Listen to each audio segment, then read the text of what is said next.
అత్యంత మౌలికమైన విషయం ఏమిటంటే మనం మన విద్యా వ్యవస్థను మార్చాలి.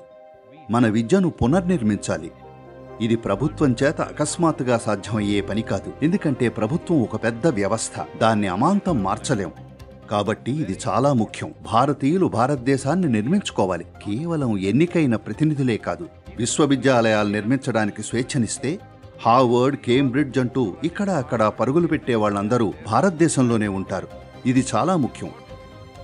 అత్యుత్తమ ప్రతిభ ఇక్కడే ఉండాలి. ఇక తరువాతి ముఖ్య విషయం మన రక్షణ దళాలు. 100 కోట్ల ప్రజలకు మన దగ్గర తగినంత సైన్యం లేదు. వారికి అత్యంత ప్రాధాన్యం ఇవ్వాలి. మన దళాలు ఎంతటి ప్రబలమైన శక్తిగా ఉండాలంటే ఎవరూ మనల్ని తాకే ధైర్యం చేయకూడదు. దేశం సురక్షితంగా ఉండటానికి అదొక్కటే మార్గం. అలాగే అంతర్గత భద్రత. ప్రజలు సౌకర్యవంతంగా మనపై వారి డబ్బును పెట్టుబడి పెట్టాలంటే, వారి ప్రతిభను మనపై పెట్టుబడి పెట్టాలంటే, మన దేశాన్ని ఎలా స్థాపించాలంటే వీధిలో ఒక్కటంటే ఒక్క వస్తువు కూడా తగలబడకూడదు.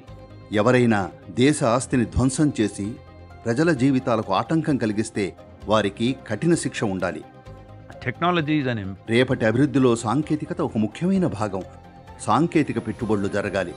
సాంకేతికతకు సంబంధించి మన దగ్గర మేధావులున్నారు, కానీ సదుపాయాలు లేవు. కాబట్టి ఈ సదుపాయాలు రావాలి.